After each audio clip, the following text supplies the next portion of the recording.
welcome to another edition of the Sports War. And we are back. We got the full crew in the house. That is what it's all about. The Yankees, out of any team in the league, are the best equipped to handle a blow like this. I think there is a higher power at play here. He's due law of averages. That dude is the ultimate scrub. It's trash. Yeah. Every person you have in there is fucking trash. Next game, you're going to see a big performance. You can see it in the end of the game, and I'm just totally stoked and excited for this. And we are back. Welcome to another edition of the Sports Report here on a Monday. Barnes and Tony once again the morning after the Horseshoe. How you doing, sir? I'm doing great, man. Great night last night at the Horseshoe. Tremendous job, I think, all around by us for the show.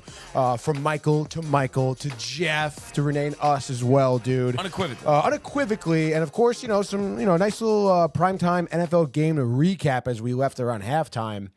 And then, yeah, dude, I'm excited to get into it. Big week. Dude. Huge week. Today also Black Monday. And we've already had one firing 3 years after being named head coach. Doug Peterson shown the door in Jacksonville. Mm-hmm. That's one that we did anticipate. Yes. No other firings yet. They also mentioned that, and something that we assumed anyway, but getting the official word that both Brian Daboll and Joe Shane coming back for the Giants, and that was a move everybody's kind of questioned given how the team has fallen apart. But I think the whole thing is they want to see Daboll get his guy, have a chance to develop him, and obviously hope that he can make a superstar out of whatever quarterback that he decided to go with this offseason, similar to what he did with Josh Allen. Yeah, which is pretty interesting, I suppose. I mean, you want to look back on that Josh Allen thing, and it obviously was a success in terms of Josh Allen maturing to a great quarterback. But I mean, I don't know, dude. I think obviously I know Giants fans are pretty upset. I haven't really heard one person be pretty optimistic about them keeping both of them. No. But I guess I don't know, dude. If you had to keep one, who would you want to keep? I guess Daboll because of the Josh Allen thing. Picks the players, and you gave him Jones. It's. But I don't know. I guess that was the question, right? I guess that's probably what I would do as well. Because obviously, Shane is just the dumpster fire. It just seems. I still think it's going to be a dumpster fire. I really don't know what, like. I know it's like, oh, we want the process. We're trusting Daboll. We're trusting Shane. Nonsense. We trust in their process, and it's like, I don't know, man. Like. Not for nothing, dude. The whole thing just stinks, dude. And then all right, so you're going with these guys. So then they're gonna draft a quarterback, I assume. They have to need to get a quarterback, right? Funny, so it's like, what do we? One of my buddies, Mark, who we met a while back over at the Whiskey Barrel. That seems like it was in 20 AC. It was so long ago. But Mark, who I always mention, he was just texting actually in the group chat, like, you gotta take Hunter, this and that. But it's like I said, they're not keeping Daboll to have him. Try to build up Drew Lock? Like, you know what I mean? Like, they're not going to do that. Sure, they could get, Darnold or something. And then after last night, I don't know if they want to do that. But I just think, you held on to Jones for so long. I can't see this organization, going with a bridge or a veteran again. It seems like that's what you brought Daboll here for, to be the quarterback whisperer, like they like to say. Yeah, dude. So then they're gonna have to draft, which obviously kind of sucks because they were in position to get the number one pick, to be able to draft whoever they want without any consequence. Obviously, that's out the door now. But then as a Giants fan, you got to assume that you're going to have this regime for the next 3 seasons, possibly 2 seasons. It's all, the NFL. It changes by the minute, but you would think, they didn't bring him back just to fire him midseason. Exactly, especially if he's going to draft now for the first time his quarterback. There's going to be almost like it's almost like a clean slate for everybody. It seems where you're going to have now. There's going to need to be this, I guess, period of adjustment. For bringing in a new quarterback. You're going to have to, assume there'll be some growing pains, especially if you're drafting someone totally new.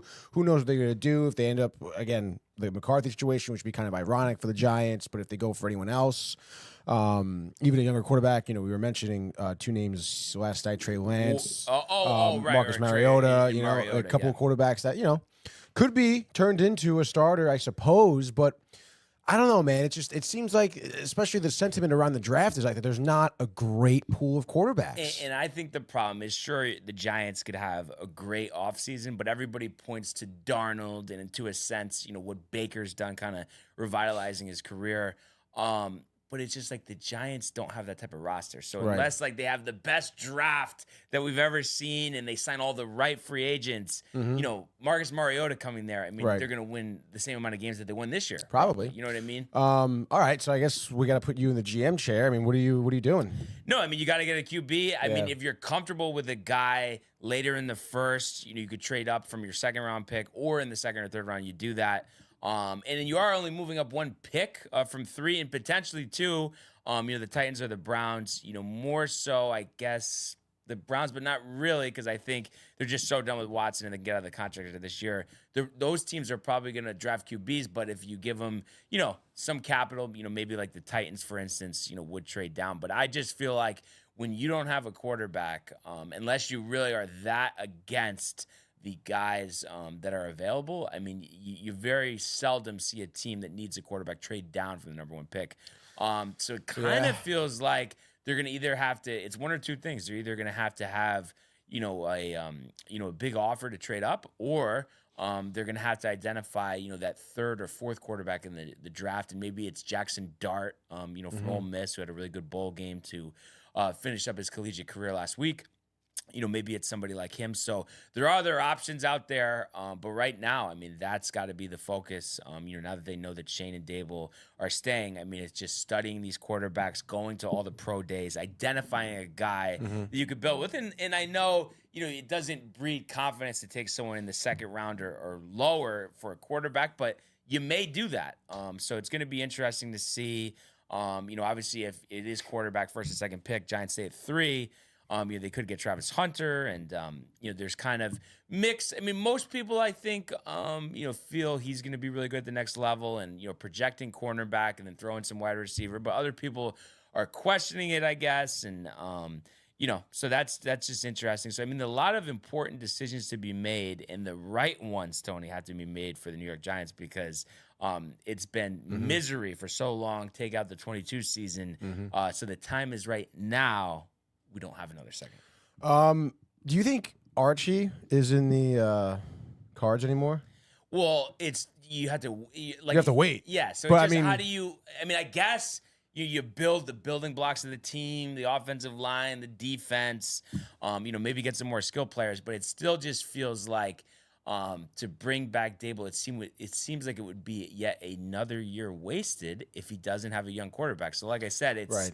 You gotta bring in some type of quarterback, and maybe like I said, maybe you trade back into the first, late in the first, or you move down and you take somebody.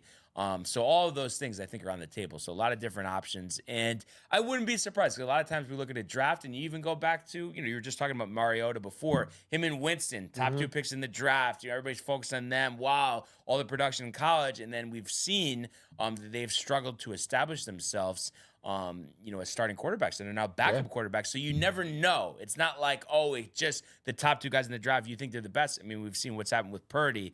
So a lot of research is going to be done until we get to the draft in this spring. Yeah, I mean, I would imagine the Giants fan base is going to not have a really long leash for the Giants next season. So they're going to want not only to draft well, but to see results pretty immediately. So a lot of pressure on, honestly, probably what was one of the worst football seasons in New York, really. Yeah, and it was actually the most losses in franchise history for the Giants with 14. And they only win the one home game. Yeah. So, yeah, a lot of pressure there. And then, obviously, on the other side of the stadium, same things goes with the Jets. The season finale yesterday, Rodgers non-committal about the future. Rex going on, and he had pivoted from his original take, like, he could win with Rodgers on Countdown yesterday. He actually said that, this guy isn't 100%. That's why he skipped OTA. So you can't win with the guy with that. So you got to show him the door. Wow. Everybody said he's saying that because they know that Woody, who has publicly said, I'm going to leave it up to the coach and the GM, which we know he's not, wants him gone. So he's kind of like trying to preach to the choir. And he was, DNR, they were interviewing him this morning, and he's going to have his Jets interview tomorrow. So kind of crazy that we've got to that point. Seemed like a pure joke when the possibility was first brought up. Now, I mean, I think there's a pretty good shot it happens. I mean, it's not a guarantee, but definitely think there's a high probability. Yeah, it is pretty wild. Like you said, I mean, even I thought it was kind of a joke. Gimmick. Yeah, definitely. But definitely hearing Rodgers yesterday, post game talking about how it just doesn't feel the same playing this game anymore. I mean, I don't know. I mean, obviously it's a decision if he wants to, retire or whatever. But I mean, not for nothing, dude. It's like you're gonna be 42, right? And it's like it seems like you're going through like a midlife crisis, to be honest, dude. Like, Yeah. Like the way he's talking, and I understand it was a tough season and everything. But you're saying that it doesn't feel as good playing football anymore. I mean, that's kind of weird, dude. You know? He's always kind of so it's either one thing, either he's completely done, just wants to retire, or It's a joke. no, but it's him with that need to be wanted. So by saying that, he thinks that's gonna have like, the Jets or other teams say, listen, like we'll bring you in, Yeah. like let's go win it, let's go out the right way. Yeah, you I know? feel like maybe like someone should bring in we should bring in like a psychiatrist or something, like an expert, Yeah. because like you said, dude, the need for him to be wanted. I mean, again, watching Enigma, the family he doesn't speak to, the women, he The seems ex-fiance. alone. Exactly, dude. Like nothing's really been working out. It's like, I don't know, man. He's on a new team now. He's trying to bring in people he knows. Maybe he is. Maybe it's just he has that need and want for attention, and he has every intention of keeping himself in the league here. But I guess time will tell. The classic, just like with Green Bay, I don't know if this is gonna be my future here. Like he needs time to decompress and go on this trip in the dark room and whatever. So I guess he needs some time to think about it. Yeah, yes, we'll see. And I mentioned it to you before the show as well. Just thinking about headlines, around the league. Lou Amaruno, I guess is the correct pronunciation. 6 seasons as the Bengals defensive coordinator canned. We know the problems they had on defense, and ultimately that resulted in them being left out of the playoffs. So I think that's the right move. But also I think, and they were talking about this on DNR this morning as well, it's, what needs to be done, what Zach Taylor needs to do, because it's been a common theme for the Bengals to get off to these, slow starts. And obviously this year 0-3, 1-4, whatever. It's, that needs to be fixed. And maybe it is the defense, but also maybe it's a more stingent type of off-season program to really get the guys going, where by the time they're under center for week 1, they're firing on all cylinders. Maybe that's some more time playing in the preseason, which isn't always a popular thing, but some adjustments need to be made because you cannot waste the talent that is on this team. And obviously they're hoping that they retain Chase and Higgins. Who knows if they will, but a lot of decisions need to be made there in Cincinnati. And Zach Taylor, obviously next season, will be coaching for his job. Yes, no, absolutely, dude. And to your point of them being on the same page too. I mean, I feel like I mean, this year didn't Burrow miss the preseason coming in, right? The calf injury, or was that last year? No, I think that was last year. It was but last this year year? he was coming back from the wrist. Yes, dude. So I mean, again, it seems like there's second year in a row where kind of like not able to get off to that preseason start that they want. Evidently, then you see the tough start to the year as well. I mean, I think certainly keeping Higgins and Chase is going to be absolutely huge. I mean, there's no doubt about their talent and contributions to the team. But like you said, it's about. I mean, right now Burrow is going to be healthy coming into next season, which is great. It's really more about creating that good offensive line ahead of him to keep him protected and healthy. I mean, if he's like injured, lingering pain, not 100% out, I mean, the team's going nowhere. Yeah. So. Yeah. No, so I mean it's going to be interesting. You would think they find a way, to sign Chase and Higgins, but I mean it's just the negotiations so far haven't went well, but maybe they're able to figure something out. What's the deal with the owner? Does he kind of like doesn't want to pay or Paul Brown? No, I mean I don't know. You know what it is though. Everybody's like has to have a certain percentage of the cap Right. anyway, so there's no such thing necessarily. Maybe long-term commitments, whatever. But even that. There's like a certain amount of years you could go. Right. So it just, I think it's about more just kind of standing your ground in the negotiation standpoint of like, not everything doesn't need to be record setting because that's what these players, Yeah. and it's like obviously Higgins is a great receiver, but obviously he doesn't deserve to be record setting. Of course, Jamar Chase Kinda does. definitely does Yeah. deserve to be the highest played receiver in the NFL. I mean, if you're the owner though, it's like in your eyes, it's whatever it takes to keep these two guys in. Or Yeah, I mean, the one thing that I was thinking though, I mean, obviously you want Chase, but if Higgins, it's tough, whatever. there's a guy in Miami possibly looking for a new team. So maybe, Tyreek Hill is an option. Somebody, I think it was Boomer and Gio were mentioning, or also maybe he wants to go back to Kansas City. Because obviously those comments after the game, there's no way he's going to go back to the Dolphins. So there are alternatives if Higgins doesn't work out. But I think they're going to do whatever it takes for Chase. I mean, it's just that type of production, the chemistry with Burrow is undeniable, Tony. That'd be pretty wild if they got Tyreek. Yeah. That would be ridiculous. Yeah, I mean, I guess we'll see. If I was the Bengals, I would, like I said, kind of do whatever I can to keep those two receivers, and honestly, maybe even go after Tyreek. Yeah. Even so, if you can. I mean, that would be, insane. Ridiculous. But obviously, too, fix that defense, get a grizzled vet in at defensive coordinator. So just like a lot of these teams, a lot of work to be done. A team that also is going to have a lot of work to be done is going to be the Indianapolis Colts. And yesterday, Irsay putting out a statement. Both Shane Steichen and Chris Ballard will resume their post next season as head coach and general manager after a disappointing 8-9 season this year. And we were talking about on the show yesterday, what to do at the quarterback position, and even Joe Flacco, who I think is going to retire after the year, if I'm not mistaken. But in his post-game press conference was just, they're asking about advice for Richardson and something about work ethic, and basically it was a subtle call out. It felt like. So, I mean, it's can he mature? I mean, nothing is pointing to it, but I don't know, if this season is eye-opening or not, and if they improve the team, maybe get some new assistant coaches to kind of mentor him, because I think at the least, like we mentioned yesterday, I mean, you have to bring in competition. But I don't know. If it was me, I would just bring in a starter and not necessarily trade him, but have no plans. I think he needs to sit and learn. He should have been able to learn from Flacco, but clearly it doesn't feel like he did. Yeah, I don't know. I mean, it's interesting. I don't know. I don't know. Flacco seems like he could be good in terms of interacting with, right? Yeah, I mean, I don't think he was he tight to be a backup? I don't think so. But he's kind of a little weird. He is a little weird. Because I don't know. You remember that whole, I think, it was in the early stages, Tony, of the show. Remember he was with the Broncos and he called out Vic Fangio, the coach, because they didn't go for it to try to win the game or something, and they were 0-4 or something. Oh my God. And then literally the next day, he happens to be out for the season with a bulging disc in his back. Sure. Come on. Yeah, I guess so. So it seems like he can get tight at times, impatient. Mm-hmm. But so I mean, there's a lot of decisions to be made. That's for sure. More to talk about with the game last night, the matchups for next weekend. But before we do that, let's get to a few comments. Yes, of course, Brian. Let's see right here. We have Josh B coming in early and often here. Yo, fam, great show last night. Rangers got the win yesterday. Woohoo, absolutely, LOL, Let's he says. go. Needed something. Just a little something. Also, again, we'll talk about it, and we mentioned it, I think, quickly yesterday, but riled that it was Domingue, honestly.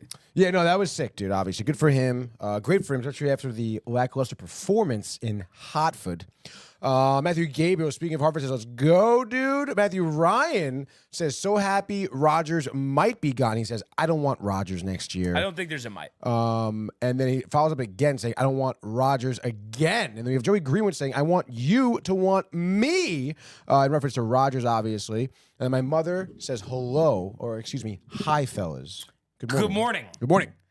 But yeah, this is great, honestly. So pumped up for the show today. So much to talk about, and we're gonna bring back. We had forgotten about it, the holidays, the New Year's, all of that. But we're gonna have before the end of the show a Prism pack, Tony. So you actually haven't been there for one yet, right? No, I have not, dude. This is kind of crazy. Yeah, I'm pretty excited. Years, Tony. It has been years, dude. And I think, like we were mentioning this the other day, we'll definitely have to look into, getting some hockey cards. Just a couple, right? I'm down with that, dude. Yeah, just a few, and I'm sure they're not that much as well. So I'm sure we can get some type of deal. Yeah. The marketplace. No, yeah, I think so too, dude. People are interesting. Actually, it's funny. I want to say maybe we were at Foxwoods for a shoot.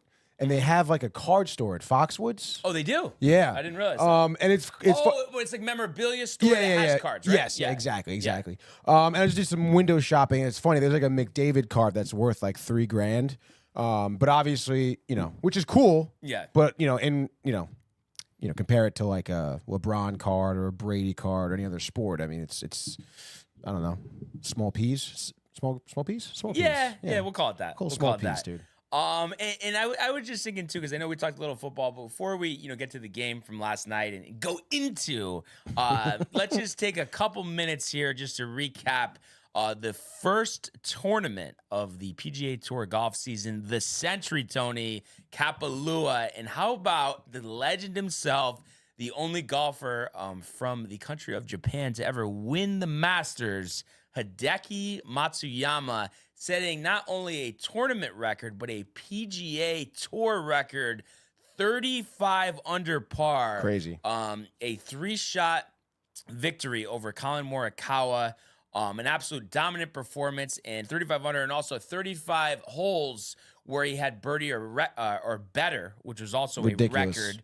And if you look at the breakdown of his tournament, 65, 65, 62, 65, a 257, and for Colin Morikawa to shoot 32 under and lose by 3 strokes, unbelievable. And I don't know about you, Tony, and I know we do mention him, and we've seen him win some tournaments over the past couple of years, but I feel like Hideki Matsuyama is one of the, for a guy that's well known, one of the more underrated golfers across the PGA Tour.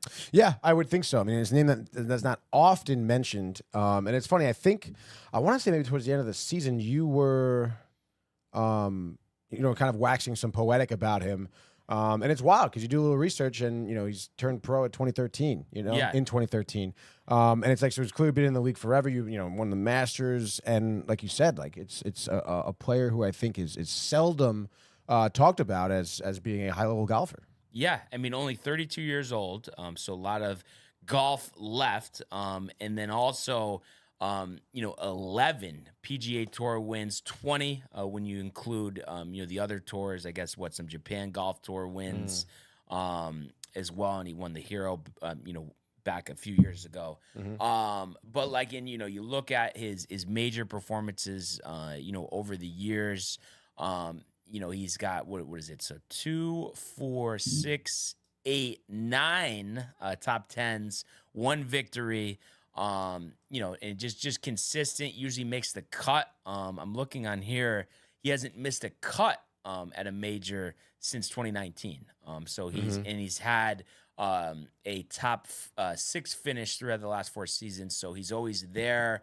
And 9 wins on the PGA Tour, or 11 wins on the PGA Tour.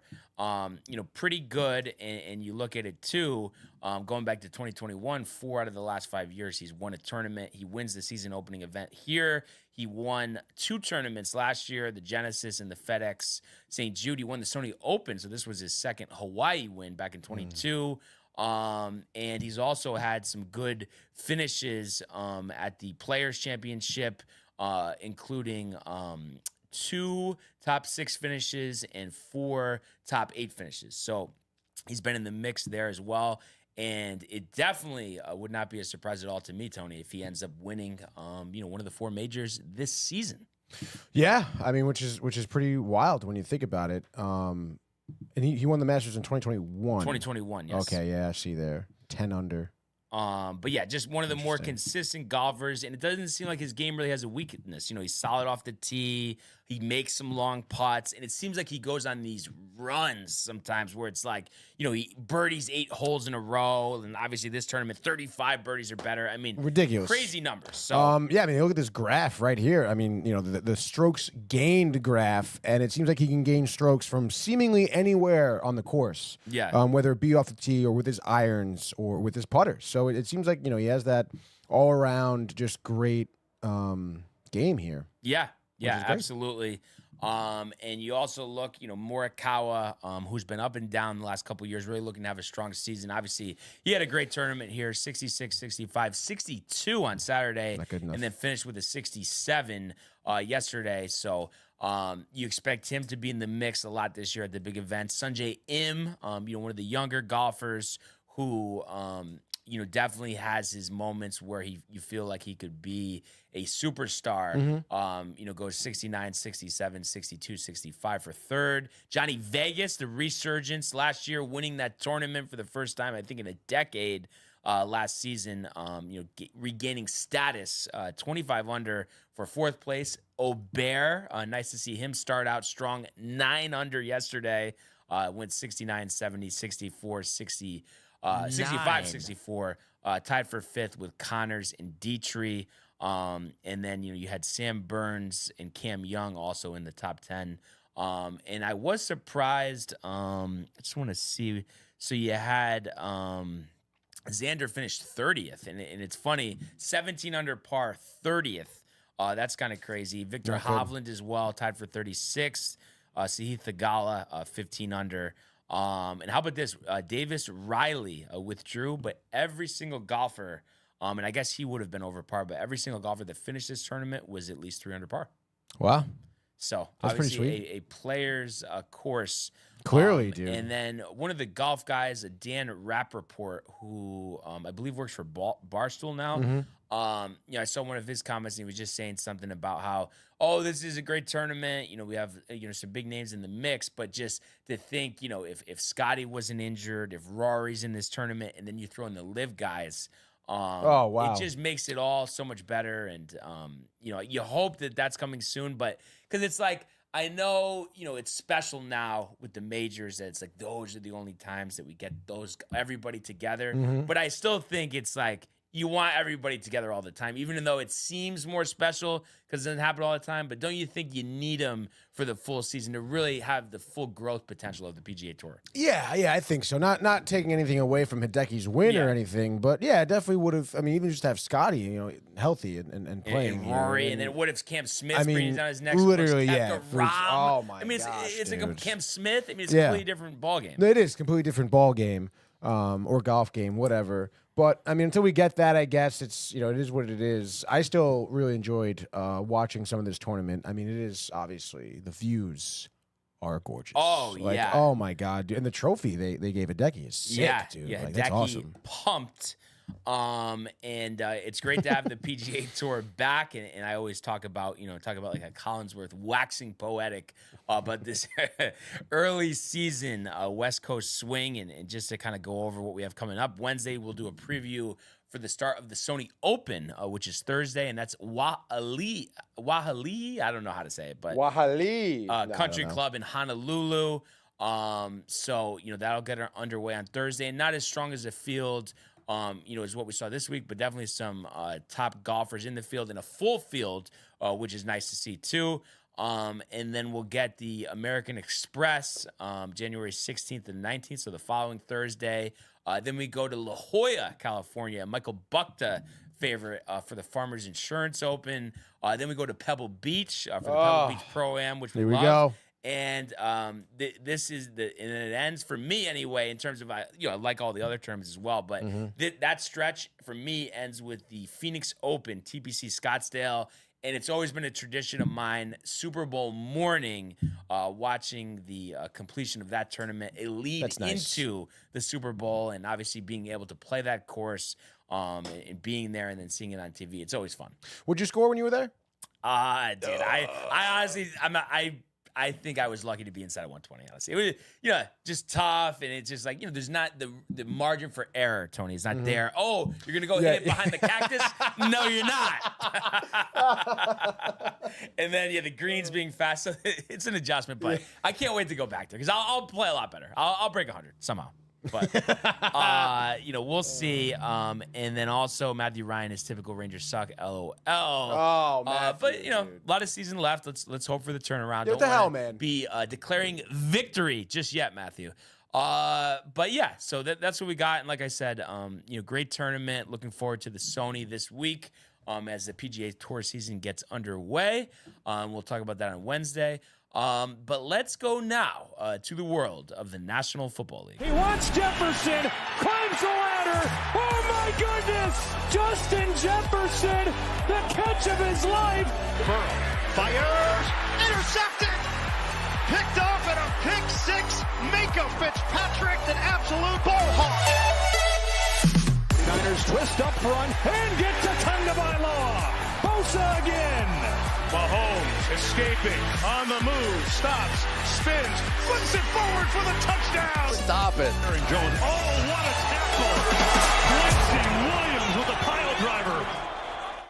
Right, all right. So the game of the season, game 271, definitely didn't have the close result that we were anticipating last night, Tony, as the Lions end up pulling away from the Vikings second half of this game and winning 31 and, of course, 2-9, Tony. Kind of an odd score there. So the Lions getting that number 1 seed, the bye, and the Vikings, unfortunately, will open on the road in Inglewood against the Rams.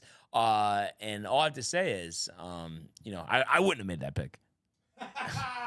Yeah, dude, obviously, I don't think anyone really thought Sam Darnold of all games would lay such a significant egg against the Lions on the road here. I mean, obviously, I guess hindsight, it doesn't really matter, I suppose. I mean, obviously, you kind of want the bye.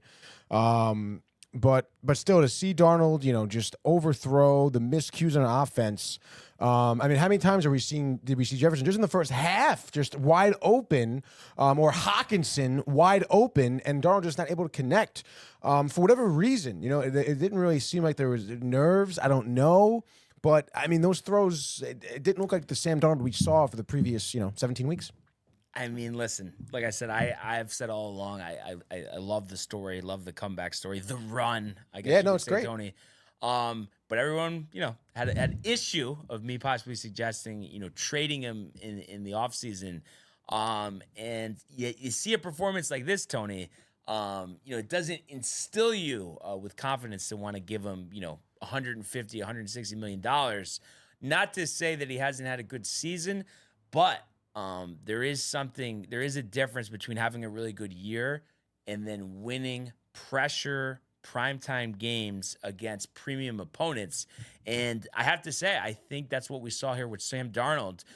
Aaron Glenn, the defensive coordinator for the Lions, who may get a head coaching job this cycle, really carved up an outstanding game plan.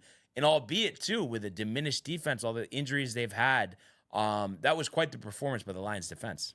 Yeah, it really was. And again, another, obviously from my standpoint, my perspective, I was banking on, all right, this is going to be the weak Lions, the injuries, maybe can't really handle the offensive prowess of the Vikings. But that was the opposite of that, dude. I mean, they did have significant stops. I forget the guy's name who was D'd up on Jefferson, but they played each other in high school. Yes. That matchup was pretty impressive. I mean, we were talking about how Donald wasn't able to connect, I think he had maybe 2 or 3 targets in that first half to Jefferson, and I think that was largely in part due to that they got defending Jefferson. So obviously, the Lions here do a great job, and then it was just, I guess, that perfect storm. I mean, it's a tough team against the Lions.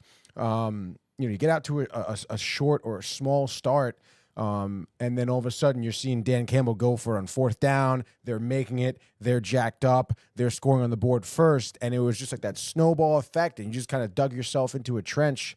And against a team like Detroit, no matter their injuries, I mean, you can't really do that, And I think, was it Amik Robertson in the corner? Robertson sounds good. Yes, yeah, I think that's who it was. Yeah. But yeah, I mean, it was unbelievable. I had never seen Justin Jefferson. I mean, obviously it's happened before, but so bottled up. I mean, I guess he struggled a little bit middle way of the season and then really was coming on strong, but only 3 catches for 54 yards and 9 targets, visibly frustrated out there. And it was a Sam Darnold jet performance. If you look at the numbers, 18 of 41, 166 yards, only 4 yards per completion, a 17.4 QBR. And then you go with Jared Goff, who, despite 2 interceptions, played such good ball, as our buddy Max would say, 27 to 33, 231. Play ball. An 84.5 QBR. I feel like people don't realize how high that is. Perfect would be 100, but 84.5 with the league average being 50. That was an outstanding game out of him. But obviously, Tony, the star of the show in this game, Jahmyr Gibbs, 23 carries, 139 yards, 3 touchdowns, including a 47-yarder. And then also out of the backfield, 5 for 31 and a touchdown, has really seized the lead role in this Detroit offense, with Montgomery being out for the season. But what an offensive performance from the Lions, who only scored 10 points in the first half before 3 second-half touchdowns. But adjustments we've seen, offensive coordinator Ben Johnson make all season long, and really the last 2 seasons. This team, we've seen it all year, and that's why they won 15 games, is an absolute juggernaut, specifically on the offensive side of the ball. Yeah, no, they are, dude, and like you said, as it's been with the Lions, starting and stopping with Jared Goff and their running game as well. Obviously the Gibbs there, 23 carries, 139. You gotta, if you're anyone, you gotta figure out a way to stop him, which obviously is no easy feat. Goff through the air, 27-33, great job.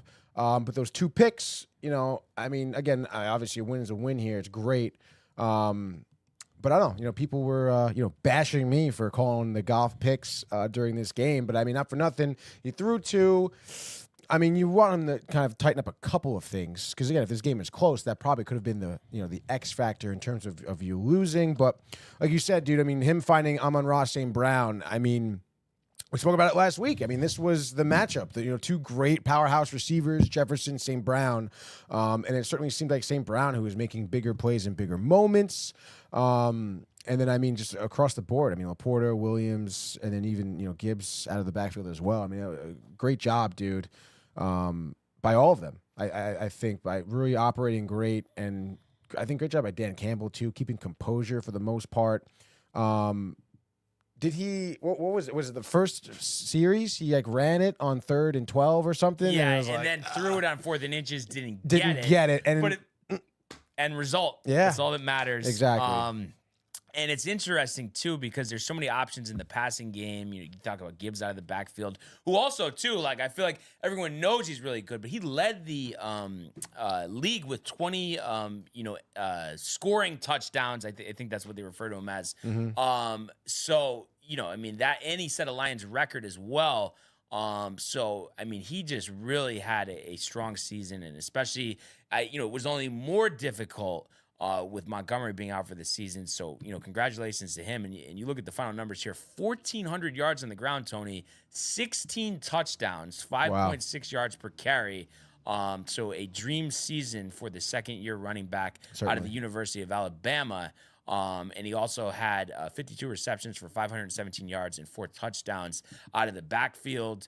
And then you just think about him, but then also the fact that defenses had to game plan for Williams and St. Brown and Laporta, and even Tim Patrick, when he gets the ball, does a nice job. So, this offense is just an absolute nightmare for opposing defenses to defend. And also St. Brown, who's been one of the better receivers in the league. Crazy. Last couple of years, 4th round pick, by the way, in 21, 115 catches this year, 1263, 12 touchdowns. So all the numbers you look at are great for this Lions offense. And obviously they look forward to this bye week and to get a chance again in the NFC Championship to get to the franchise's first Super Bowl. And I believe a couple comments did trickle in. Yeah, we do, dude. Speaking of the obviously powerhouse defense here, 40 Gumble in here from YouTube is commenting, Amik Robertson, the player who's defending Justin Jefferson, definition of a player with a chip on his shoulder. That was a personal game for him. Absolutely. I think when you think, when you hear that storyline about them playing each other in high school, not for nothing, I would imagine that Justin Jefferson was probably a great receiver in high school. So, you never know. Maybe, obviously, these two ran each other before. Maybe Robertson had a couple of grudges to get rid of and off his chest here. But then again, Amik Robertson, willing his way on Justin Jefferson. That goes hand in hand with what Dan Campbell is putting down there for the culture. Just like Amon-Ra St. Brown, you mentioned, 4th round draft pick. He is willing his way to being a top receiver in the NFL. And I would honestly, if no one has seen that show Receivers, Wide Receivers on Netflix, he was on it. And his storyline with his brother, who I feel nobody talks about his brother being in the league. Jacksonville? I don't know. I forget what team he's on. I didn't even know if he was still on a team. Is he? But the whole thing, the dad, Mr. Olympia, grew up lifting weights, playing football. 6 years old, I'm going to be a pro football player this season. The goals, he wants to score in every game. I mean, just the focus, the determination. That is a sentiment that obviously he has, but that's been echoing throughout this roster on Detroit. Obviously headed there by Dan Campbell, who obviously has just as much determination and focus and madness as anyone else. So, yeah, man, I mean, it's a really hard team to beat here. You can't give them an inch of anything.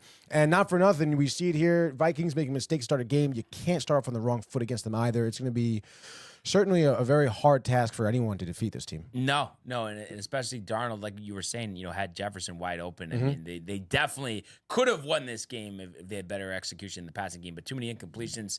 And I see we have a couple other comments as well. We do, by the way. I missed this one from Josh P. Says, Matthew Ryan sucks, dude. And speaking of sucks, we have Moonscar Blade comes in here and says, let's go Lions. Hawkins suck. 10 games, 0 TDs. Obviously, big Lions fan. The Dan Campbell profile picture. Matthew Ryan, why can't the Jets ever be good? And then Moonscar says EQ is on the Saints. Yeah, dude. I mean, a lot of good points there. And Hawkinson definitely did have a rough season, missed some time with injury, obviously, as well, but not to the standards that we're used to. And then, I did look up at Quinemius. Looks like he's on the practice squad, 2 games, no receptions for the Saints. And I mean, the Jets, it's obviously they can't be this good because they don't make the right decisions. And we see that time and time again. And one more stat I wanted to reference here. Jared Goff this season finishes with 46-29, 37 touchdowns, 12 interceptions, and a 68.5 QBR. And I think this season, in which he sets, career highs in passing touchdowns, was just short on the yardage. But really could have even been even better if he didn't have that 5 interception game. So I think he played some of the best quarterback in the National Football League, and I'm excited to see what he does in the playoffs. And speaking of that, Tony, we have our playoff field set here. So looking forward to having our picks against the TCA. And by the way, I did text him this, but just so everybody knows, we finished the regular season 33-20-1. The TCA goes 27-26-1. And then we will have a playoff reset, which we know Kev Do and Josh B are earning for, Tony. Oh, yeah, dude, for sure. And, just looking at the matchups here. So getting started on Saturday, we're going to have Texans and Chargers at 4:30. So Chargers, will be on the road for that one, and they are 3-point favorites. That game is a CBS outlet. And then we have the first ever Prime Video playoff game. That one is going to be in Baltimore, and the Ravens are 9.5-point favorites over the Steelers. The Bills are 9-point favorites over the Broncos. That's going to be Sunday at 1 o'clock. And then we also have at 4:30 on Sunday, the Eagles hosting the Packers. Eagles 5-point favorites. We'll see about Jordan Love for that game. That game's 4:30 on Fox. And then Sunday night, the triple header on Sunday, you have the Bucks hosting the Commanders. Probably Tony's favorite game of Wild Card Weekend here. It really is. I think that is going to be just an absolute ton of fun to watch that one, and a lot of scoring, a lot of good football. And the Bucks are 3-point favorites there.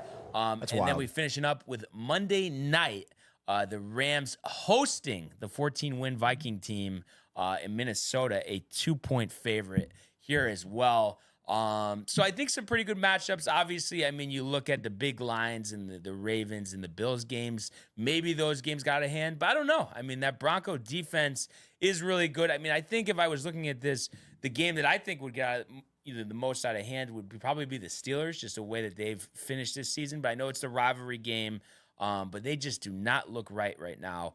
And you could argue the Packers as well. Some of the losses that they've had recently. And then if Jordan Love, even if he does play, if he's compromised, that's going to be a tough one. Yeah, dude, for sure. I mean, I would still anticipate some great competitiveness out of Green Bay, no doubt.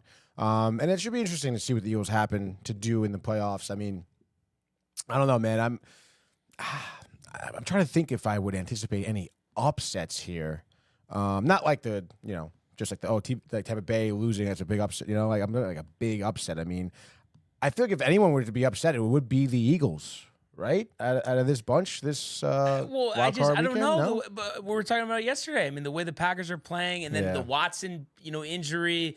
Love, if he's not 100% healthy, I mean, how are they going to win in Philadelphia? I think no way. I think Saquon is going to go nuts. At least 150 rushing yards. I'm sorry, Ernie, but I think that's what it's going to be. I know, dude. Especially, Saquon, the year he's having. And I think, too, the fact that I don't like the way he sat. It doesn't really matter, but he's going to be well rested, I suppose. Can we just do an unrelated breaking news?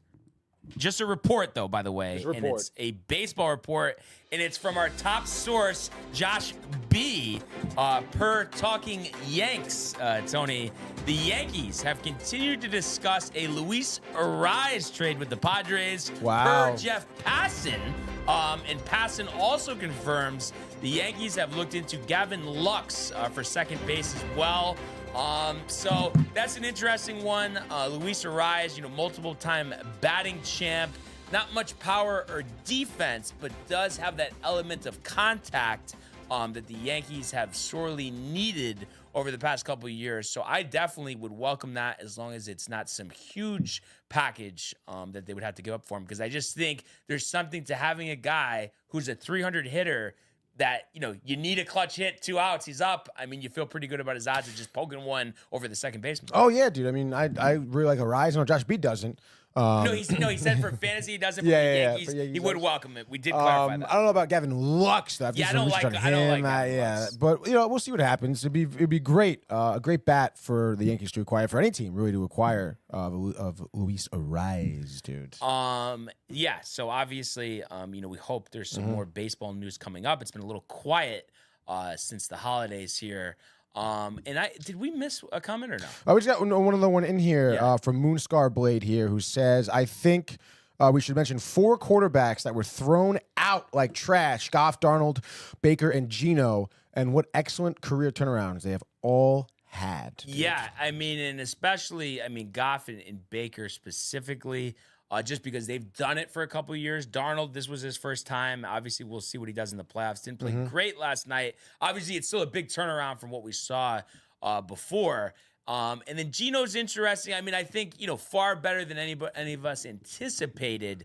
But we were talking about this yesterday. I just don't know, if Seattle's going to keep him. You would think that, especially he's 34 years old, and we talk about all the talent on this team, that they would want to upgrade the quarterback position. And I'm sure he'll go somewhere as a bridge quarterback. But 21 touchdowns, 15 picks this year.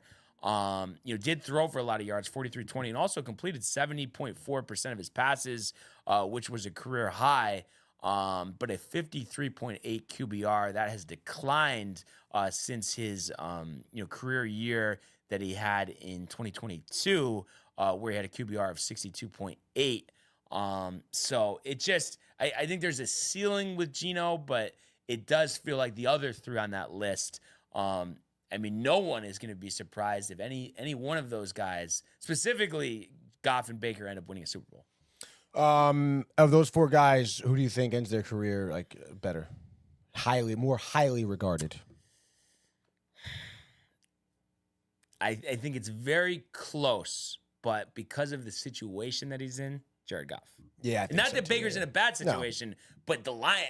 This is just a culture, a belief. Just talking about doing everything right. We see so many franchises across all the 4 major sports, have these things like, oh, well, we're really good at this, but we kind of just ignore that. And it's like the Lions don't ignore anything, and that's why they're having all this success. Yeah, and then to even compound that, the fact that it is with Detroit, obviously a team that's really never seen winning.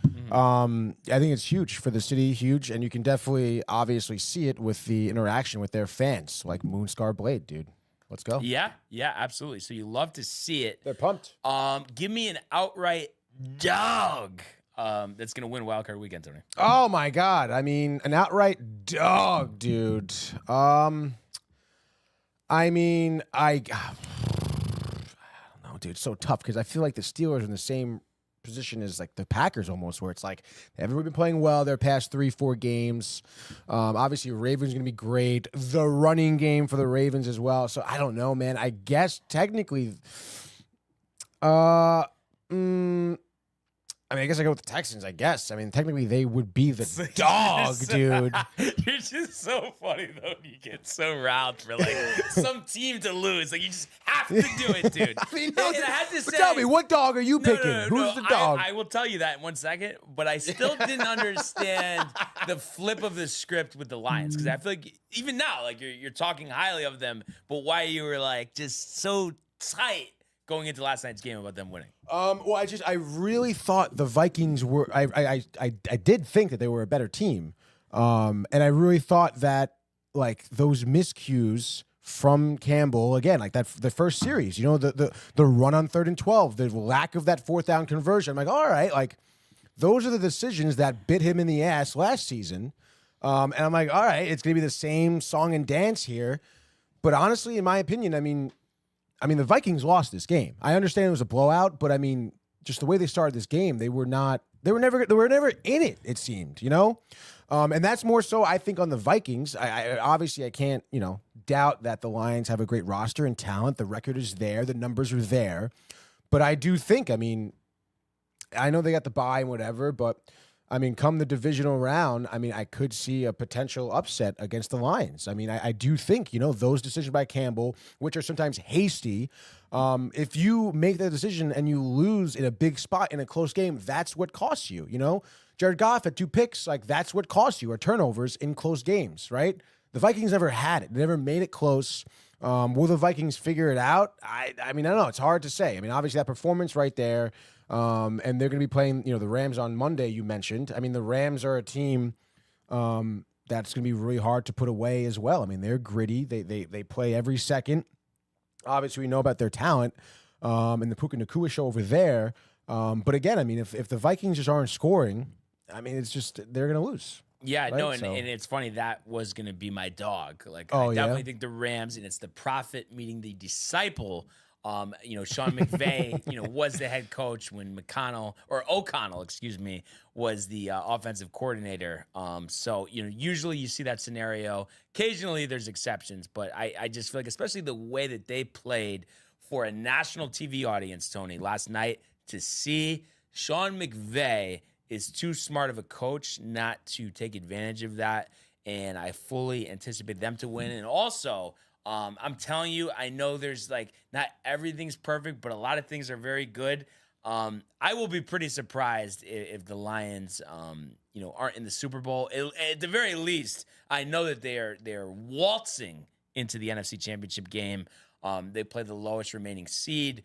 And when you look at the teams here, I mean, more than likely it will be the Rams. I mean, there's a chance it could be the Commanders, but it just feels like the Baker run is not meant to end on Wild Card Weekend. So that's why I think it's going to be the Rams. So one would play 4. You know, they're the lowest seed. I don't think the Packers will beat the Eagles, so that's the only team left for them to play. That'd be a great rematch. Yeah, it would be a great rematch. I know. That is pretty wild. But I guess, you know, we'll come to that bridge when we cross it. Yeah, honestly, I'm a little nervous for Baker. I'm not gonna lie, dude. Against the Commanders. Yeah, don't you think? I mean, no. You're definitely. Come on. You're definitely right. I do like the fact that they're at home, though. I think. Yeah, that's great, dude. Because Washington would have packed out the building there for. Oh, definitely, dude. And to go back to the Rams too. I mean, you're playing the Vikings. How do you not, if you're McVay, just put your best guy on Jefferson and just bring the rush in Donald's face, right? Because I mean, he's not making those passes under pressure last night, so. You know, the stage is set there. I guess we'll see what happens. I think, though, that game is still in Darnold's hand. I mean, if he does what he's been doing all year long, you know, not last night, obviously, like they're probably going to win, right? But if he doesn't do that and they don't look good, you better bet there's going to be a little short talking about all the people that were hooting, hollering, you know, about what I was saying about Darnold, about tagging and trading him. Like the sky was falling. Wild. You know, just something to keep in mind. In Boomer and Gio today, we're talking about, they think it's more than likely that the Vikings, even if they were to win the Super Bowl, that they are set on, you know, saving their cap space for other parts of the roster, that they are not going to give Darnold a contract here. And, you know, would be either a tag and trade or let him go. Because of the value of having the rookie contract with J.J. McCarthy. Yeah, that's pretty wild, dude. What were you going to say? I was going to say, like, has it ever happened, like a Super Bowl winning quarterback the next year is not on the same team? I guess Trent Dilfer with the Ravens. Okay. But they didn't score an offensive touchdown for a month and won every game. The defense was that good. Ray Lewis, Ed Reed, that type of thing. Or not Ed Reed. He wasn't on that team, but Ray Lewis was. But also I saw this, which just seems insane. But Kevin O'Connell has 1 year left on his deal. Jay Glazer reporting teams are interested in trying to trade for him. And I just don't see why Minnesota would even think about that for a second. But it is something that is out there. And obviously, I'm sure teams would line up at the door to have Kevin O'Connell be their head coach, despite the loss last night. Yeah, I mean, the Jets certainly should, right? What the hell, dude? And then also Matthew. Yeah, I was just going to say, he says, fellas, and speaking of coaching and whatnot, he says, what if the Cowboys here fire McCarthy, Jets pick him up, they give it one more go with that, someone at the Y brought that up to him. Kawhi at the Y, dude? I didn't care about that, though. I mean, I kind of like it, I suppose, but I don't see the Cowboys getting rid of McCarthy. We talked about that a little bit. I mean, Jerry non-committal, but probably of course. Wants to flex his muscles and then be like, listen, Mark. I can see it being a short extension, maybe 2 years with an option for the third. And then, everybody, it's just 1 year. We'll just fire him after 1 year if it doesn't go well. Yeah, I mean, rightfully so, though. I don't think he's earned much more than that, right? I mean, obviously, Cowboys disappointing season, injuries, whatever have you. And the playoff loss last season. He also had a bad season in his first year as well. So time is a ticking, Tony. Yeah, dude, it's not good. I mean, there's gonna be a short leash there, and I mean, even the roster. I mean, Dak is questionable. Dowdle's been great, but it's like, who really is your running back? The defense was lackluster. You won one game at home this year. Like, that's one of the worst turnarounds I think I've ever seen for a team. So it pretty wild there. I think short leash there, and I guess we'll see what happens. But I do still think that they're gonna keep McCarthy for next year. Seems like it. Seems like it. So we'll have to see. Would you like him though with the Jets? Like if they do get rid of him though? No. I mean, does Rodgers even like him? It doesn't seem. I don't know. Who does Rodgers like? Also, honestly. So yeah, it'll be interesting to see what happens there. But let's go now to the world of the National Hockey League. Speed, here he comes! McDavid shoots! Top shelf! He scores! Captain with the overtime winner! That's the middle quick! It's a world-class hit right here. Tomsky stepping, rink wide! Made the full split save! Are you kidding me? Turn, side of the net, between the legs, and they score! Filthy! David Pastrnak, the silver trophy to the Golden Knights! All right. So a tale of two tapes for the New York Rangers this weekend. Fortunately, it ended on a high note, but started on a bad one as they had a 1-1 game Saturday, high noon. But after the first period, they give up 6 goals to lose 7-4 in Washington, Tony. Just an absolute batting practice special. I watched part of this game. And I have to say, I mean, I don't think it really falls on Quick, but I in no way expected him to give up 6 goals there. I mean, what did you see out there? I mean, honestly, dude, what I saw from the Capitals was just obviously a really good team. I guess if we just take it from the side of the Rangers, I suppose. Like you said, definitely don't expect Igor. I almost said, wow. Quick. Definitely don't expect Quick to give up those 7 goals. But I mean, nonetheless, dude. I mean, the Caps were just that good. I mean, we know the Rangers' defense is pretty spotty. And I was watching this game here. Because I think it was early Saturday. 12 o'clock. Yeah, it was a noon game. Yeah. So I was here watching it. And it was just, oh my God, dude. It was just your classic Rangers defense and what they've been doing wrong. Where they don't get physical. And you see Capitals players just skating down low without any real, I guess, contest. Honestly, it's just a bunch of stick checks from the Rangers that don't even work. And if you do that against a team like the Capitals, who have this ability to win games this year, like seemingly no other team, it's not going to bode well for you, dude. And I mean, shots on goal. Rangers have 33. Actually, outshoot the Caps 33-28. 0-4 on the power play. bad job there. I mean, you got to figure out a way to convert on power play goals, obviously. But again, I mean, Rangers score 4. You expect to get a win like that. Instead, it's a 3-goal deficit. But I think it's honestly more so. I mean, obviously, yes, Rangers are in shambles right now, but the Caps are just a really good team. Alexander Ovechkin, dude. I think he missed 17 games or 14 games with that broken leg. Unreal. Comes back, Brian. First 5 games, 4 goals. I think he has like 7 points. Goal and assist in this game. And that, I mean, that's that, dude. That is the factor right there. It seems to be another OV season, which is great for him. Obviously bad for the Rangers, anyone else, I guess. Not named the Capitals. But, hey, man, I mean, good for Alex. He's probably going to break this record this year, dude. I think he's 23 goals away. And honestly, I think he will get it. Now, if he breaks the record, and just say hypothetically, they go on the run, win the Stanley Cup, you think he'll retire? No.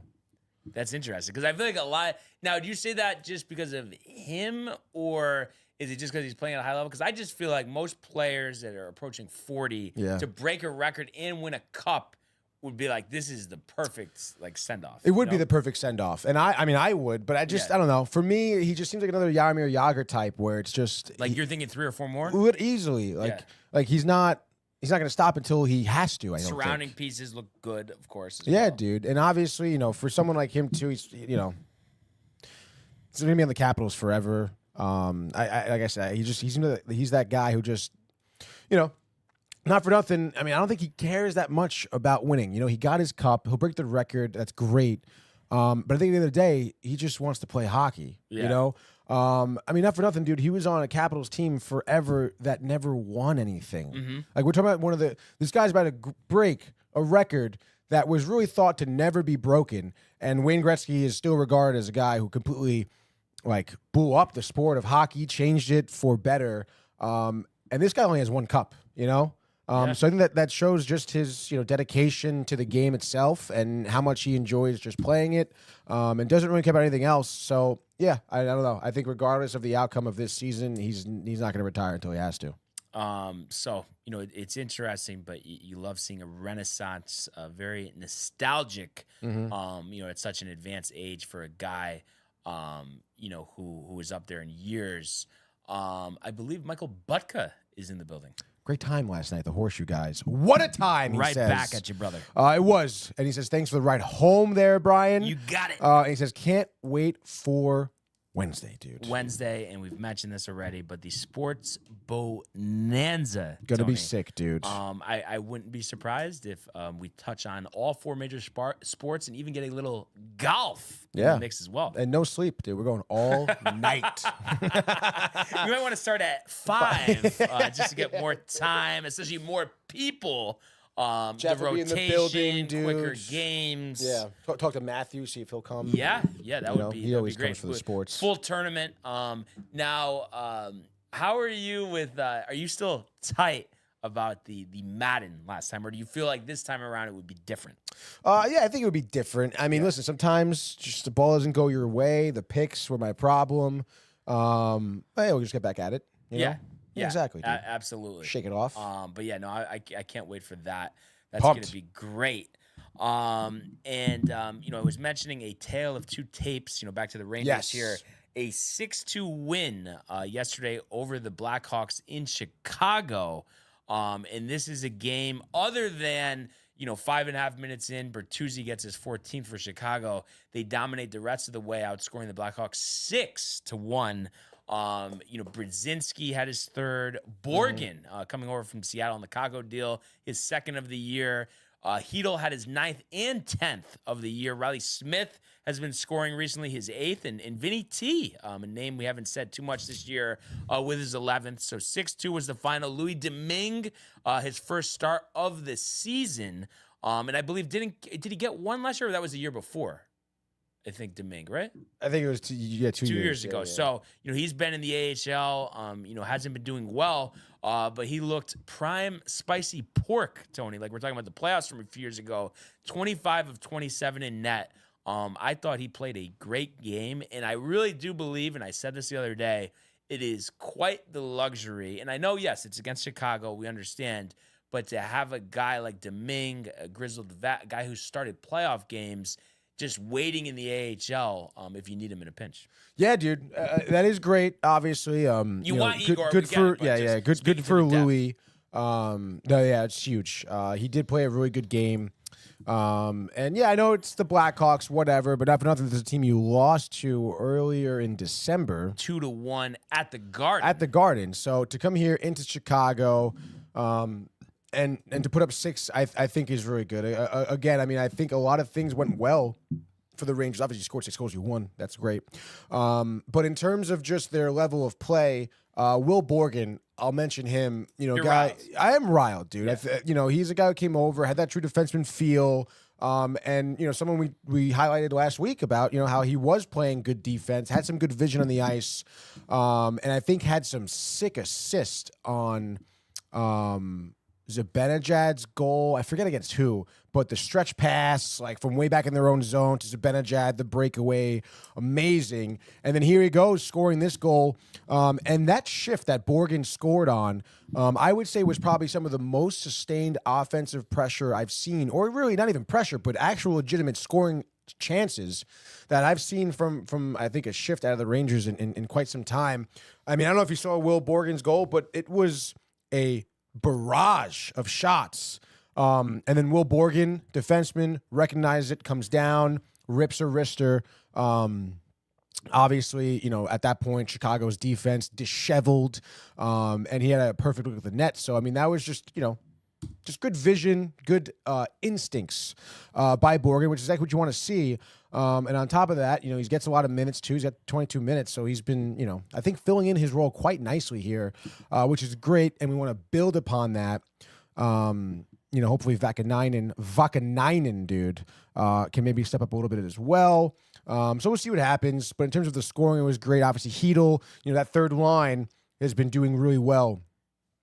Cooley, Hedel, and I think Berard was on the line for Sunday, which was great, dude. I mean, obviously, this is a game you see, and it's like, this is exactly what you would think the Rangers would put up on them, like last season when they're winning the President's Trophy. They're first in the league. Blackhawks, you're on the road, 6-2, easy. But, like we've tried to do so many times, or they, I should say, the Rangers, was you got to build upon this. Pretty interesting. I'm not gonna lie. I mean, I think they were down 1-0 earlier on, right? Yeah, the first goal, and then 6-1. They outscored the rest. And I think maybe after the Johnny Brodzinski goal, who was it was a starter because Kreider was a scratch, a last-minute scratch because of the back spasms. Whatever. We'll see what happens there. But obviously, after his goal, it was 1-1. Laviolette gets interviewed behind the bench. I'm not gonna lie, dude. I mean, he seemed kind of out of it. Laviolette. Yeah, he was like stumbling a little bit, like just talking, and I think he was like, maybe we didn't expect the question because I forget who they were doing because it was Emily Kaplan. Or no, it wasn't. Maybe it was Emily Kaplan. Yeah, but I think that's someone. It doesn't matter. Because she asked him like, "Oh, like you got to feel great about Brodzinski's goal," and he was like he did like one of these, and he was like, "Yeah, I mean, we gave one up early, so it's like whatever." So I don't know. Maybe it was just like tight or I mean, rightfully so. Oh no, because he seems intense. I mean, this season has to just suck the life out of him. Oh honestly. yeah, for and sure. Like, I'm sure in his head he's thinking, I don't know if this is going to be for the long term here. I mean, obviously they can turn it around, but it's just been such a mess. I'm sure he's kind of thinking like, I don't know how long I'm going to be here. I know, dude. It's really wild because you think about his record. I think he has 70 wins with 70 with wins? the Rangers. I think so far, so far. So I mean, that's like tremendous, And then on top of that, though, I mean, we'll see what happens. I mean, we'll see if the turnaround happens.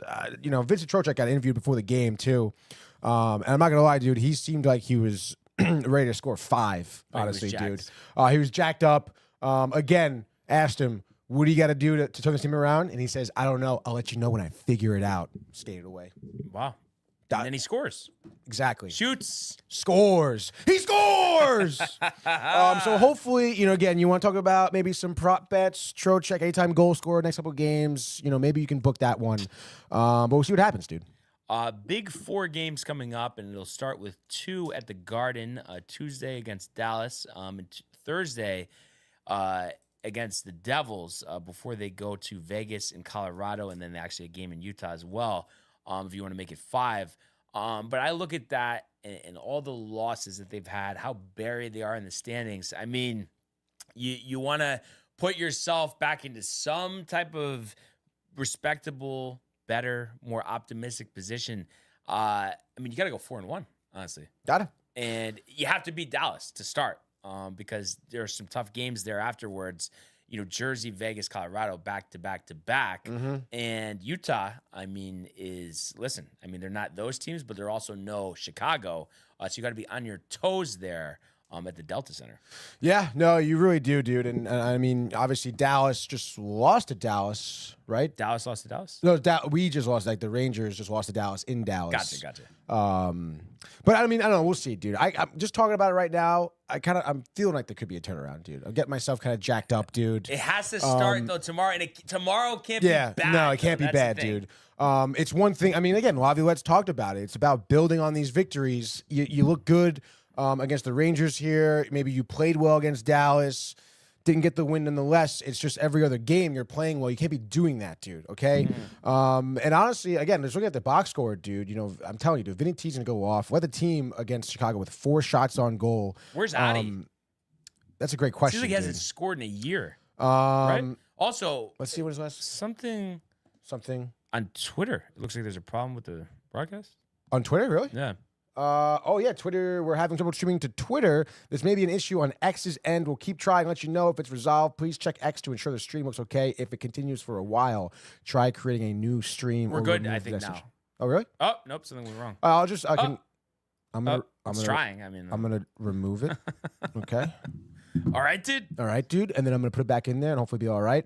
But yeah, dude. I mean, Vinny T, like I was saying. But where's Artie though? I mean, Vinny T looks good, but yeah. Well, I mean, look at Art. I mean, I think he has like 6 points in his last 5 games. 3 points in his last 5 games. 2 assists, 1 goal. Last goal against Tampa at Tampa on the 28th of December. Okay. He had the 1 goal in the 6-2 loss, which is obviously pretty tough. So I mean, I don't know. I mean, it's tough, dude.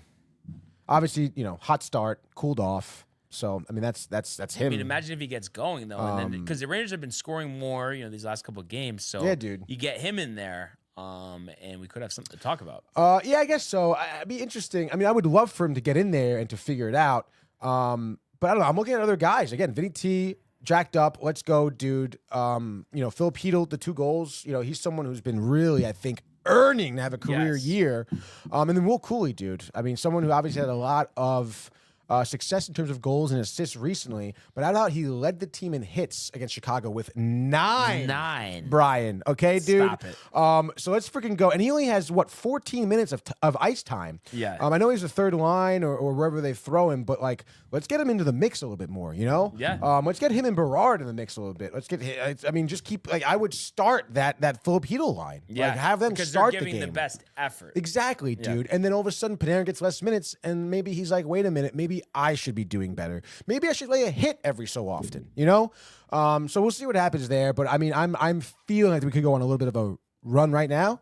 Yeah, but like I said, I mean, tomorrow will be a telltale. Witness test. Yeah, no, that's the thing, and you hope, you know, quick rebounds. I mean, like we said, I don't think it necessarily was his fault entirely, but that was a poor performance against Washington. And I mean, Dallas is right there in terms of talent with Washington, so time will tell. So we'll talk about that game tomorrow, but just running down yesterday, we had a few games. Islanders finally solved the overtime riddle. How about that? Defeating the Bruins 5-4. Bo Horvat, 2 goals, including the game winner. Anders Lee also had 2 goals for the Islanders, and Pasternak also had 2 goals and an assist for Boston. Islanders 15-8-7, Bruins 20-17-15. The Hurricanes, who have had some losses recently, outlast the Penguins in overtime. So 3 of the 4 games actually going to overtime yesterday. But Sebastian Aho, the game winner, seems like this is a frenzy prediction. All the big guys winning these games in overtime. Oh my god! But Hurricanes moved to 24-14-2. Penguins remain at 500 here, 17-17-7. And the other overtime game, the Maple Leafs didn't think it would take this much, but they get the job done. Now 26-13-2 after Morgan Riley wins it in overtime for the Maple Leafs 3-2. And then the Ducks, I believe this is the second time in a week they beat the Lightning 4-1. Wild. So that's kind of a surprising result there. And speaking of, frenzy predictions, Frank Vetrano with 2 goals and an assist. Troy Terry with a goal and an assist as well. So this Ducks team hanging in there, 17-18-4. Gibson 36-37 in net. Against one of the more talented teams in the league. I mean, I think we're getting to a point, Tony, where it's not crazy to think that there could be some type of Mighty Duck run in Anaheim coming. Yeah, dude, there certainly could be. And again, all without Zegras, you know? So it's like, kind of crazy here. Crazy too, dude. Literally, if we did have the frenzy, we probably would have looked like the smartest people in the entire world, dude, with our predictions. But Anaheim here, yeah, I mean, they're definitely playing up. John Gibson, dude, how about that, dude? I mean, 36 saves on the night. I mean, not for nothing. You look at this game too, and you look at the stat sheet, and you're like, how does anybody not win this game? 1 for 2 in the power play, 37 shots, out shooting, out hitting, dominating the face-offs. But again, the Ducks with just some, fundamental defense, blocking shots, and John Gibson absolutely killing it. They get their way to a victory here, which is, I'm sure, for the Lightning at 2015-2, a team who we were just talking about last week in terms of heating up. I'm sure scratching their heads when you think about their last couple of losses. They lost 4 in a row now. Yeah. How about that? After winning, 5 out of 6? No, sorry, 6 out of 7. They lose, what is that? That they lose 5 out of 6 after that. Yeah. That's wild. But definitely one of those teams, without hesitation, we anticipate them turning it around. So just kind of part of the quirks of the season, Tony. And we do have 4 games tonight, including the national game on NHL Network between the Caps and the Sabres in Buffalo, as well as Canucks Canadiens, Panthers Avalanche, which should be a good one, and then the Devils Kraken late night in Seattle. So let's find out what happens in a Monday edition of the Frozen Frenzy. The Tundra of Lambeau Field. All right. Let's focus up here. All right. January 6th here. It's the new lineup, ESPN Radio. It's the NHL Frenzy. Let's go 7 p.m. We were talking about the Capitals. They're going to be in Buffalo tonight, dude. Washington is minus 150 as Dylan Strome, who leads the team in points, by the way, 44 points. And the boys go in there looking to take down the Sabres for the second time this season as they beat them in early December 4-2. Obviously, Capitals, 3 of their last 5. They're winning it. Sabres, seems like every other day they're on a losing streak. They've lost 3 in a row here. You're over under 6.5, Brian. What do you see happening? Kind of sketchy, the Washington minus 150. But it's like one of those things. It seems like, against Buffalo, they should be minus 200. I don't know. So I'm going to see, though, through the Vegas trap because Buffalo is just awful. So I don't care, what type of sharp situation they think they have here. There's no way, Tony, that Washington is losing this game. I would not be surprised if Ovechkin had 2 goals and 2 assists in absolute rout. I'm going to say 6-2 Capitals. Capitals in the over. Classic ESPN labeling Alexander Ovechkin on the IR, dude. I think Ovi hat trick, dude. Buffalo sucks. I think you're right. Hat trick for Ovi. 3 goals, no assists. Capitals win this one. I'll say 5-1. I would imagine Lindgren gets the start, so dude. So give me Caps and the under, dude. Next game, 7:30 p.m. So half hour after that puck drop, we'll be seeing the Canadiens drop the puck against the Canucks. And believe it or not, Brian, I'm sure last season you would scoff at me if I told you at this point the Canadiens and the Canucks have the same amount of wins at 18. We're in the Bell Center, Vancouver, minus 125 here on the road.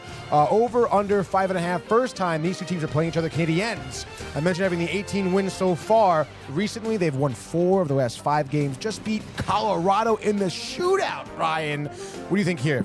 Yeah, I mean, it's just the theme of the season here. The Canadiens, the low-scoring games, the grit, the gritty wins that we've seen them have.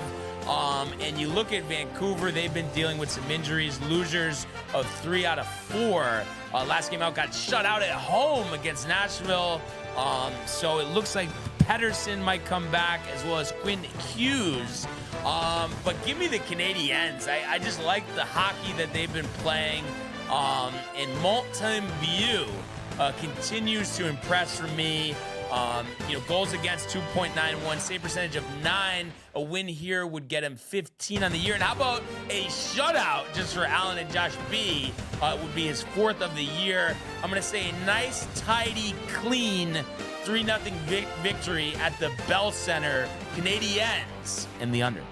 That's a great call there. I don't know how you cannot go with the Canadiens. The team is hot right now. And yes, the Canucks dealing with injury. Thatcher Demko, someone who's been on and off the long-term IR. Obviously dealing with some injuries right now. Tough for their goaltender. Quinn Hughes hasn't played since before Christmas. So, I mean, kind of tough, dude, what they're going through, I suppose. You feel bad for them, but you feel good for the Canadiens, dude. I don't know about a shutout here. I think it'd be kind of tough against Vancouver, but I could see a tightly contested, maybe a 3-1 game. Empty netter, 2-1 for the whole third period. Empty netter at the end there. Canadiens win this one 3-1. So it'll be Montreal and the under, Brian. Next game, 2 left here. Speaking of Colorado, just lost the Canadiens. They'll be at home at the Ball Arena. They'll be playing the Florida Panthers, dude.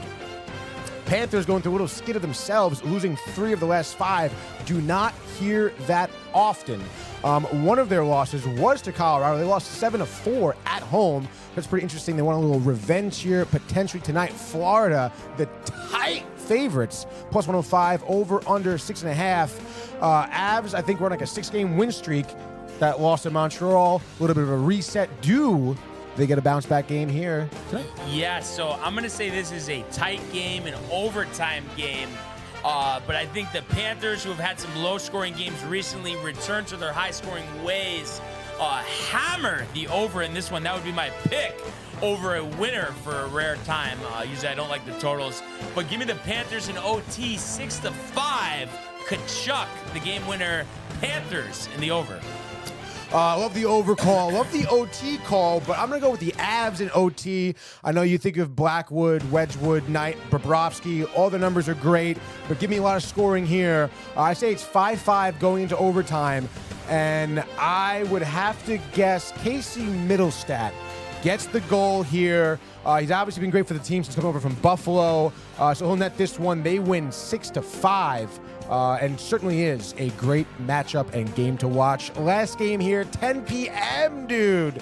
You know the deal. Seattle, the Climate Pledge Arena, dude, as the Kraken are taking on the Devils. Tale of 2 teams here. Devils 24-15-3. The Kraken 17-20-3, which were the Devils coming in here at minus 225, Ernie, with the over-under at 5.5. Which may seem kind of low. You would anticipate the Devils to score enough, but the last time these 2 teams faced each other, early December, Devils win 3-2, so it would be the under. And as of right now, the Devils are on a 4-game losing streak, Matthew Ryan. Struggling in those 4 games, only scoring 6 What goals. About the Devils? Yeah, dude. And it's tough, though. That being said, I can be a mature adult here. And while I would love to say make it 5 in a row, I do think the Devils will snap that losing streak in Seattle. I think they win 5-2. Devils in the over. Yeah, I agree with that, dude. I mean, Kraken just are not that great, and they're working on back-to-back losses at home here. The record at home, Brian, is 9-9, dude. So I think it's going to be 9-10 after tonight. Regulation victory, obviously, here for the Devils. Markstrom's been killing it. He'll continue to. I think it's Devils chalk here. I see they win 3-1, Devils in the under, dude. Just like that. That is your Monday edition of the Frozen Frenzy. Wow. So a few games out there. Looking forward to the Rangers getting back into action tomorrow. But until then, we'll deal with what we have and a couple things here before we close out. We mentioned it quickly yesterday with Michael Butka, but just wanted to touch on UConn 87-84 over the Providence Friars, down 14 in the second half. Coming back, that championship pedigree. Hurley, dude, getting the job done here. And this is, without Liam McNeely here. And if you look at the box score, their captain, Alex Caravan, played 40 minutes, only 13 points, 4 rebounds, but they got 19 out of Diarra, 16 out of Solo Ball, who I think has the highest ceiling on this team. Mahaney, who Michael Bucket mentioned yesterday, had 15. Reed with 10. And you also had Samson Johnson with 10. So some balanced scoring as the Huskies moved to 12-3, 4-0 in conference, and have really righted the ship after starting out the year 4-3, winners of 8 straight, Tony, and will look to make it 9 coming up here on Wednesday against Villanova. That's a 6:30 game, so looking forward to that one. But it's crazy how much they've really turned their season around after that debacle in Hawaii. And also, I guess I just saw in here, McNeely, they're saying, is going to miss weeks. So that's a loss. But like I was just mentioning, I mean, there is some depth on this team, so we know they'll just be fine. And I have an interesting one for you here, Tony. Just want to touch on 2 more things before we finish out with the Prism. Oh, yeah. The first, and I think this has slipped under your radar here, tonight in Frisco, Texas, is the FCS Championship, also known as the old Division I AA, where Sacred Heart is part of. You have Montana State looking to put the finishing touches on an undefeated season. They come into this game 15-0. But they have a powerhouse waiting for them in North Dakota State, who has been the best team historically in the FCS ranks in terms of championships. So it's kind of interesting, though, but being 15-0, Montana State a 3.5-point favorite here. And this is a game I definitely want to watch, and it might throw a couple shekels on. This is a game. But I'm not going to lie. I've kind of gone back and forth here. I'm leaning towards the nostalgia of North Dakota State, because if you look at it, since their move to FCS from Division II, they've won, Tony, how about this? 9 titles, which is absolutely ridiculous. 9. But their last one coming in 2021, so it's been a while. So I'm gonna go second here. I want to see what you have in store here for the Bison, Tony. Oh my do they gosh! Make it 10, or do you like them staying on 9? I mean, as much as I obviously would love to see them stay on 9. Well, actually, now that I'm maybe even thinking more about it here, tight dog.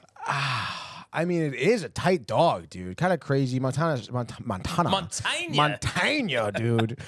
State over here. I mean, I don't know. I mean, I guess if you're looking at some of the, all these stats kind of point to North Dakota maybe slipping victory here, and they are. I mean, like you said, tight dogs here. So I guess let's go with North Dakota. Why not, dude? They're the newer team here in the FCS. You say? I'm not sure how long Montana State has been in there, but I know their first championship was they had won some in Division II, but their first championship in FCS was 2011. Oh, wow. Okay, cool. So, all right, interesting. So I guess, yeah, why not? Let's go with North Dakota, the Bison, dude. And obviously they'll be led by their quarterback, Cam Miller, dude, the 31 Iowa touchdowns, 4 native. picks. Over 3,000 yards this season as well. So keeping it close to the chest here. Obviously, it's going to be a tight matchup because Mellett, is that how you say? Tommy Mellett? 29 touchdowns, 2 picks. Obviously, not as much production, but I mean, it's right there hand in hand. But I would say at the end of the day, why not, dude? It's the Bison, end of the game, 2-minute drill, down the field. I say they win this game. I'm going to say, I guess I'll do 34-28. Wow. Yeah, I love there it is. So would that be the Over. Okay. Yeah. And if Max was here, he would get in a second. And I will stand by this. I'm questioning if you get both of these names, but I'm giving you the opportunity here. I will owe you a free sandwich, Tony, if you could get this. There have been 2 quarterbacks, let's call it the last 10 years, that have been drafted in the first round that played quarterback at North Dakota State. Can you name them? Oh my God, no. In a hint, and I don't know if you saw this, but there's a player, but you have to get both. So I don't know if you get both. There's a player on North Dakota State that is a brother of one of those quarterbacks. I don't know if you saw it in the stats or not. I did not see it, dude. I mean, I would have to go. Oh, I mean, I would imagine Trey Lance is one. So that's one, but can you get the other? He started a game yesterday. So he's still in. Last hit, one guess. I don't want to hear it. No questions, no nothing. No research. You answered my question. It's fine, dude. Started in a game yesterday, dude. Oh, you suck. He started in a game yesterday, dude. Was it McKee? Giants? Incorrect. But McKee also is the Eagles. Eagles, rather. Sorry. Guess, so unfortunately, sandwich is not growing on trees, Tony. You're going to hate it when I say it, but it was Carson Wentz, dude. Oh, yeah, dude. The Chiefs. Listen, That's gave all you right. an opportunity, but nevertheless, tradition very rich there at North Dakota State. I am going to go for the upset as well, and I'm going to say they're going to win this game. It's going to be tight, but I'm going to say they win it. Let's go 31-28. I think time expiring field goal. There we go. For the Bison as they move to 10 national championships. And Montana State still looking for their first since 1984. So it's been a long time for the Bobcats, Tony. What's the deal with Trey Lance's brother, Bryce? Is he good? Numbers look stats good. are not bad. Yeah. I would imagine he's going to come back for his senior year, you would think, unless he has a nil deal potentially to move up to, FBS. But we'll have to see there. And then also, before we do the Prism, just wanted to mention Knicks back in action, 24-12. Obviously, fans still irate about the problem with Optimum and the MSG networks, but for those who do have the privilege of having a vehicle to watch them, they're 7:30 on MSG against the Orlando Magic. Coming to this game, 12.5-point favorites for the Knicks, who are 11-4 at home this season, have lost their last two games. So kind of interesting. Magic have won two of their last three, but the last time these two teams played, they lost by 23 points. So I'm going to go out on a limb here and say it's another dominant victory for the Knicks. Despite those two straight losses, I think they've been playing really good this season. And the Magic have had a lot of injuries. The Wagner brothers being out, as well as Paulo Banchero. It's amazing that they're over 500. Yeah, wild. But I'm going to say give me the Knicks in the under.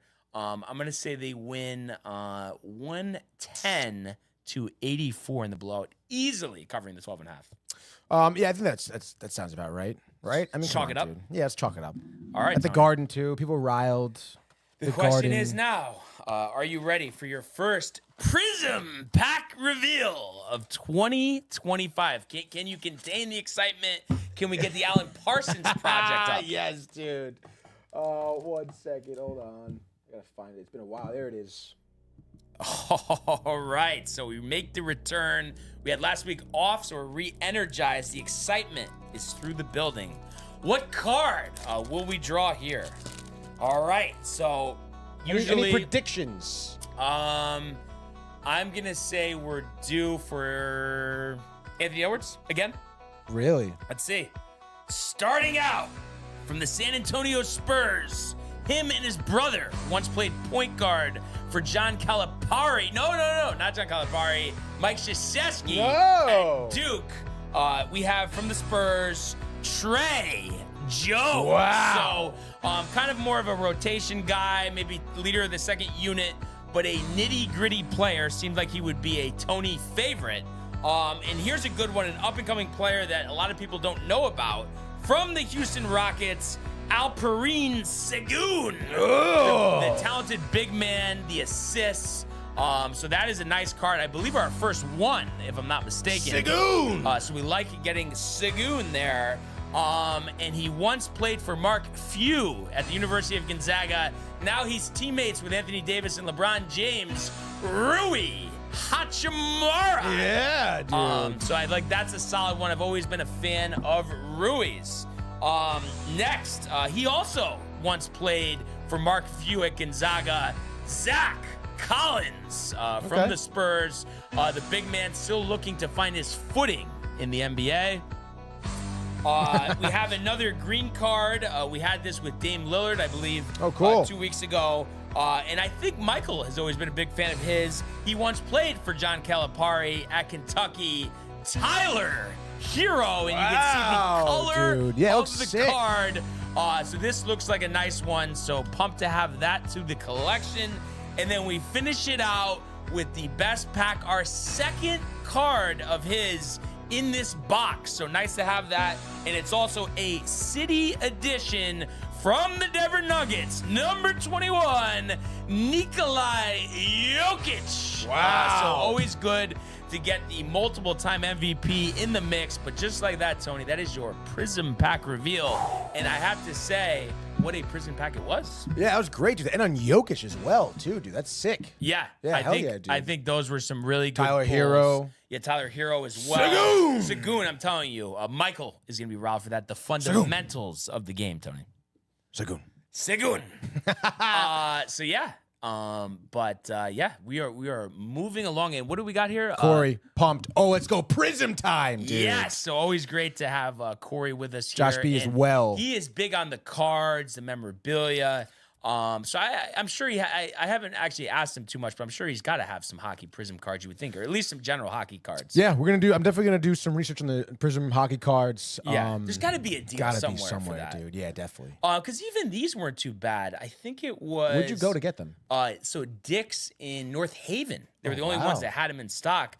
But for 6 packs of 6, $36. I mean, I know it's all symmetrical, Tony. Yes. But I feel like that's pretty good. 36 cards, $1 a card. I mean, there's obviously these cards are worth way more than $36. Like, Oh, there should yeah, be for sure, A couple dude. cards that are at least worth, I don't know, $20-$30 for just one card. Yeah, dude. Let's go, baby.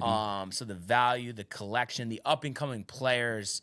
So you love to see it. And just it's crazy though. Doesn't it feel like we covered so much, but at the same time, completely flew by today, Tony? No? Yeah, and we're clocking in hour 30, like pretty symmetrical with the rest of our show. So yeah, dude, it was I would say a great Monday, great day of coverage. Yeah, absolutely. Go ahead, what did you say? No. Some good sporting events tonight. Did you have one more thing to add? Or No, I didn't. Are you sure? Yeah, I'm sure. Okay, just want to make sure. Snow White? Snow White, dude. Oh, The character breakfast, dude? Oh, no, my but goodness. Matthew had texted me, what Josh B also texted me about Arise, and he said, bro, Arise, that would be sick. And like I said, I certainly agree, and I really don't think that's going to take much. I would think, if I'm just going by like prospect rankings, maybe like your 8th and 12th prospect or something, like nothing crazy, right? yeah, it'd be interesting to see and who are they like shopping him like intentionally, or do you I think think the they're trying Yankees to reached mix- out to them? I think. Well, they said everybody's on the table. Oh, Yeah, because okay. they had the owner who passed away a couple Yeah, years yeah. ago. So now it's the family running the team. So I think they're just trying to mix some things up, even though they had a good season last year. But I think they're really trying to build this team, and maybe they're concerned about the defense. But like I said, I'll take the offense with the Rise. Like it just to have a guy in the lineup near the top too that's hitting 310, 315. I mean, that's invaluable this day and age. Yeah, no, that is for sure, dude. And any roster, he'd be such a impactful player. Yeah, absolutely. So we'll have to see about that. But definitely a great show today and a great upcoming rest of the week. So we're excited for that. But we appreciate everybody who tuned in today and continues to comment, like, and subscribe. All of the archives on the YouTube page, Tony, Michael, Renee, and Jane. Costume, the merch at downtime.com. Want everybody to enjoy the day, enjoy the games, and we will see you. Hey guys, Tony here from Downtime TV checking in. I want to thank all our fans out there who's been liking, subscribing, sharing our content. You guys are the best. You guys are our bloodline. You make us love what we do. Thanks again.